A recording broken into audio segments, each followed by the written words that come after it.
자, 보시는 것처럼 자, 위쪽의 그림이 아주 상태가 좋은 훌륭한 그런 포백의 배아가 되겠는데, 이런 고품질의 포백의 배아는 보시는 것처럼 이게 바로 내부세포 덩어리이고 그 주위를 둘러싸고 있는 것들이 이제 영양 외배엽 세포라고 하는데, 보시는 것처럼 확연하게 내부세포 덩어리와 영양 외배엽의 구분이 확실하게 이루어지고 공간 안이 많이 확장되어 있고, 그 다음에 그 세포들 간의 밀집도가 아주 높은 건강한 상태를 보이고 있습니다.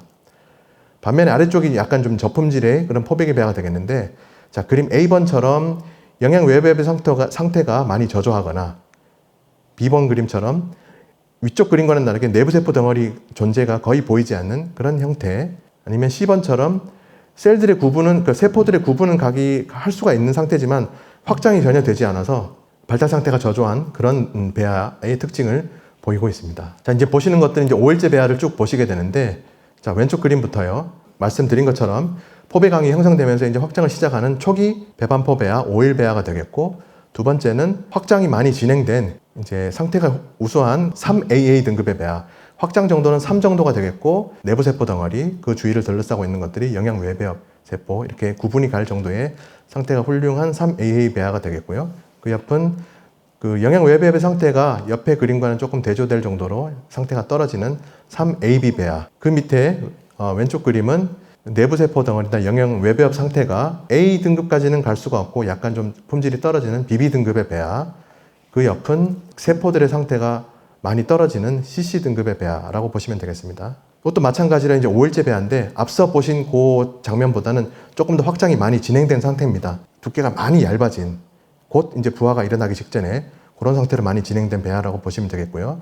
자, 상단 왼쪽부터 4AA 등급의 배아, 그 옆은 4AB, 자, 그 옆은 내부세포 덩어리는 크기도 좋고 뭉침 정도나 그런 밀집도도 다 좋은 A 등급인데, 영양 외배엽 상태가 많이 떨어지는 AC 등급의 배아, 그 옆은 4BB 등급, 아래 왼쪽도 BC 등급. 영양 외배엽 상태가 세포도 좀 있는 것 같고 왜 C를 줬냐 하시면, 이제 이렇게 이제 약간씩 까뭇까뭇하게 보이는 이런 흔적들이 세포들이 약간 좀 상태가 안 좋아지는 그런 모습을 띠고 있어서 이건 4BCA 등급을 줄 수가 있을 것 같고, 그 옆은 확장 정도와는 별개로 세포 상태가 너무 좋지 않은 4cc 등급의 좋지 않은 배아가 되겠습니다. 다음은 5일에서 6일 배아로 넘어가면서 부화 과정이 진행 중인 포배기 배아가 되겠습니다. 자, 착상을 위해서는 부화 과정이 필수적으로 일어나야 되는데, 포배기까지 잘 발달을 했는데도 부화가 되지 않고 계속 그냥 그 안에서 수축과 확장만 계속 반복하는 그런 배아, 배반포가 형성이 됐지만은 의외로 투명대가 얇아지지 않고 계속 그 형태를 유지하고 있는 배아, 그런 것들은 저희가 레이저를 사용해서 투명대에 구멍을 내주는 보조 부화술을 시행을 하게 됩니다.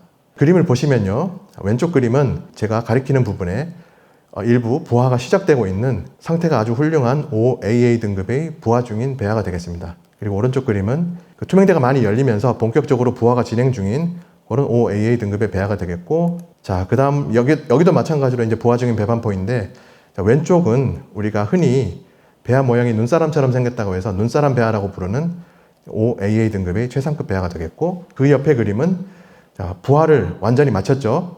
빈 투명대 껍데기가 보이고 완전히 부화를 마친 그런 배아인데, 이 배아의 모양이 흡사 감자처럼 생겼다고 해서 감자 배아라고 부르는 6AA 등급의 최상급 배반포 배아입니다. 그래서 이런 배아들을 이식했을 때 높은 착상률과 높은 임신 성공률을 보이는 경향이 있습니다. 이렇게 이제 난자와 배아의 등급에 관해서 모두 말씀을 드렸고요. 자, 지금까지 저는 난자와 배아의 등급에 관해서 오늘 말씀을 드렸고, 여기까지가 제가 준비한 내용이 되겠습니다. 장시간 경청해 주셔서 감사합니다. 발표를 마치겠습니다.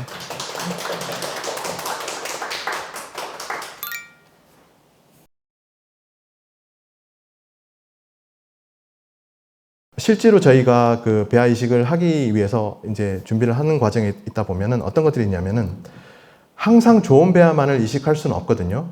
저희는 최선을 다해서 만들긴 하지만은 저희가 배아의 모양까지 좌지우지 할 수 있는 게 아니기 때문에, 배아가 분열하는 대로 저희는 그 상태대로 그 중에서 최상의 배아를 선택해서 이식을 하든지 냉동 보관을 하든지를 결정하는 상황이다 보니까, 그 중에서 이제 안 좋은 배아 중에서도 최상의 것을 이식을 하려고 준비를 해서 이식을 이제 전달을 드리는데, 주치의분들께 좀 저희 입장에서는 이게 과연 임신이 될까 하는 그런 배아들도 막상 잘 임신되고 분만까지 잘 가시고 정상적인 아기로 출산되는 경우가 많기 때문에 할구의 모양이 이상하다고 해서 그 태아의 모양이 기형이다 이런 건 절대 아닙니다.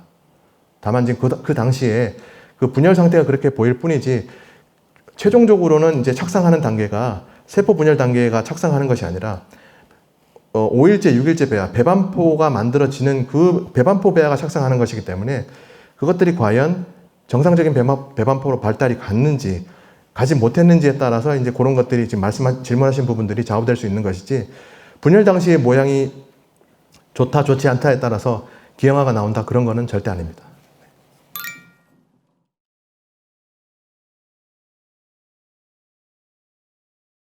그럴 경우에는 저희가 뭐 정말 하고 싶어도 할 수가 없는 그런 상황에서는 정상 수정을 시키는데 정상 수정을 시키더라도 배아가 안 좋은 경우가 많고요.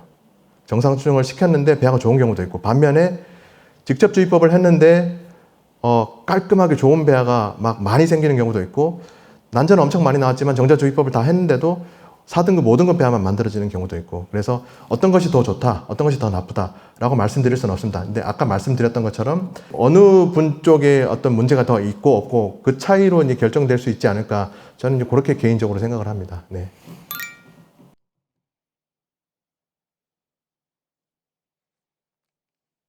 그 파편화 현상을 인위적으로 어떻게 저희가 막을 수 있는 방법은 현재로서는 없습니다.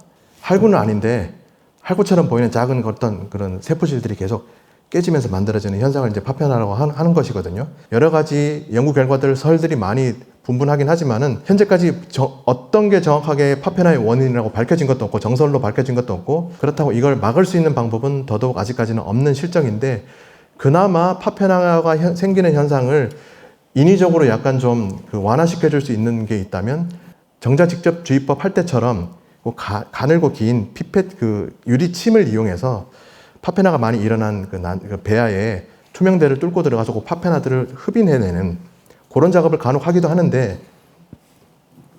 예후로 봤을 때 좋은 경우도 있고 안 좋은 경우도 있고 그것도 마찬가지로 케이스 바이 케이스라서 저희는 이제 가급적이면은 자연적으로 발생하고 있는 배아에는 손을 대지 말자. 수정까지는 어쩔 수 없이 뭐 인위적으로 찔러 넣어서 수정을 시킨다고 하더라도 발달 중인 배아에는 손을 대지 말자. 그것들이 이제 저희 이제 임상배아 연구원들끼리는 암묵적인 룰이라고 보시면 되겠습니다. 네, 질문이 더 없으시면 이상으로 마치도록 하겠습니다. 감사합니다.